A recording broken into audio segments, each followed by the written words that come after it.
Dunyo xaritasida o'z o'rniga ega bo'lgan har bir millat o'z tarixining zarhal sahifalarini, buyuk ajdodlarining jasorati va donishmandligini yodda tutish orqali milliy o'zligini anglaydi. O'zbekiston zamini esa bu borada boy va betakror merosga ega bo'lib, bu merosning eng yorqin siymolaridan biri shubhasiz Sohibqiron Amir Temurdir.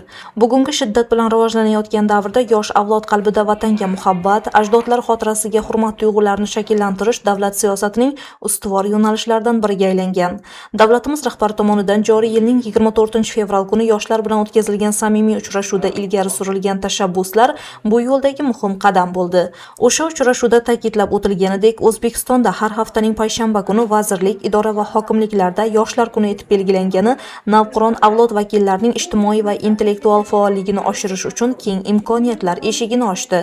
Mazkur tashabbusning amaliy ifodasi sifatida hamda buyuk bobokalonimiz, yengilmas sarkarda va ulug' davlat arbobi Amir Temur tavalludining 690 yilligi munosabati bilan Amudaryo tumanida o'ziga xos ma'naviy-ma'rifiy tadbir tashkil etildi. Tuman axborot kutubxona markazida bo'lib o'tgan Amir Temur izdoshlarimiz mavzusidagi zakovat intellektual o'yini nafaqat bilim bellashuvi, balki tarix va bugungi kun o'rtasidagi o'ziga xos ko'prik bo'lib xizmat qildi. Ushbu bellashuvda tumanning turli sohalarda faoliyat yuritayotgan, yurt tinchlik va ravnaqi yo'lida xizmat qilayotgan shijoatli yoshlar va xizmatchilar jam bo'ldilar. Tadbirning ahamiyatli jihati shundaki, unda tuman axborot kutubxona markazi, ma'naviyat va ma'rifat markazi tuman bo'linmasi, ichki ishlar bo'limi hamda favqulodda vaziyatlar boshqarmasi xodimlari hamkorlikda ishtirok etdilar.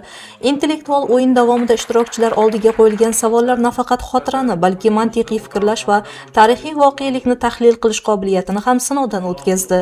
Savollar majmuasi Amir Temurning murakkab va ibratli hayot yo'li, uning davlat boshqaruvidagi noyob tizimi, dunyo harbiy san'ati rivojiga qo'shgan ulkan hissasi hamda zamonlar osha o'z ahamiyatini yo'qotmagan buyuk merosi haqidagi qiziqarli ma'lumotlarni qamrab oldi.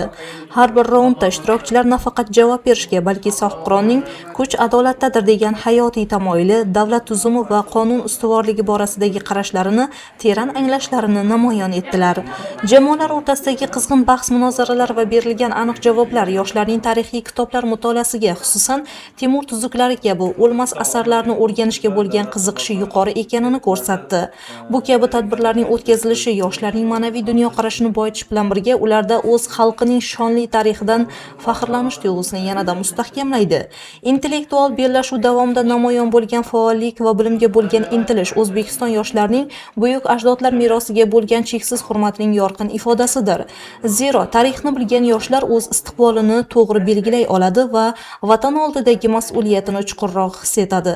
Bellashuv davomida yangragan har bir ma'lumot Sohibqiron tomonidan qurilgan muhtasham obidalar va